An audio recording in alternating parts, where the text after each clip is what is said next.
Hi అండి. అందరు భోజనాలు అయిపోయినాయా? నా భోజనం ఇప్పుడే మొదలు పెడుతున్నానండి. ఈరోజు నేను మునక్కాయల తోటి రసం చేశాను, మునక్కాయల రసం.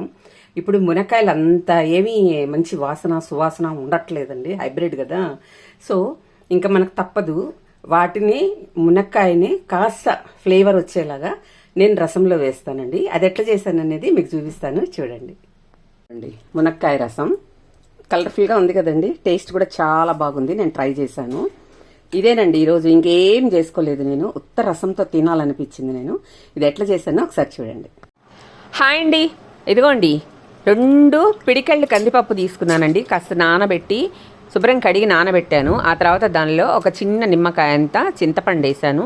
తర్వాత 2 టమోటాలు కట్ చేసి పెద్ద ముక్కలుగా వేసుకున్నానండి. ఆ తర్వాత ఒక పెద్ద మునక్కాయని ఒక 10 ముక్కలుగా కట్ చేసి అవి కూడా దీంట్లో వేసేసాను.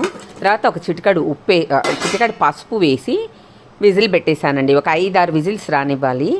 శుభ్రంగా ఉడికిపోతుంది. ఆ ఉడికిన తర్వాత ఇలా వస్తుందండి. ఇలా వచ్చిన తర్వాత దీనిలో నుంచి టమోటా ముక్కలు మళ్ళీ వచ్చి మునక్కాయ ముక్కలు విడిగా తీసుకొని బాగా చల్లారనివ్వాలండి. టమోటాలని పైన తోలు తీసేసి నీట్గా పిసుకోవాలి. చేత్తోనే పిసికేస్తాను నేను, ఒక్కసారి మిక్సీకి కూడా వేస్తాను. ఆ తర్వాత ఈ మునక్కాయల్లోంచి లోపల గుజ్జంతా తీసేసుకోవాలండి. ఇలా శుభ్రంగా గుజ్జు తీసేసుకొని అది ఈ టమోటాలు పప్పు మనం మెత్తగా ఎనిపాం కదండి, దానిలో ఇది కూడా వేసి శుభ్రంగా కలిపేసేయాలి. కలిపేసుకొని మీకు కావాలంటే ఒక మిక్సీలో ఒక టిప్పు తిప్పుకోండి, కానీ నేను తిప్పను, ఇలాగే చేసేసాను.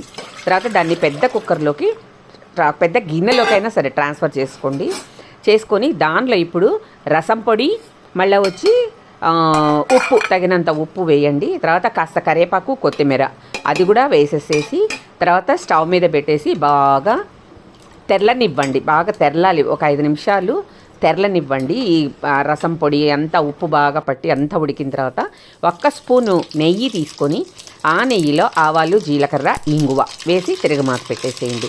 ఇంకా దాంట్లో కొత్తిమీరలు, కరివేపాకులు మీరు వేయబడలేదండి, ఆల్రెడీ ఉడికేటప్పుడు వేసేసాం కాబట్టి.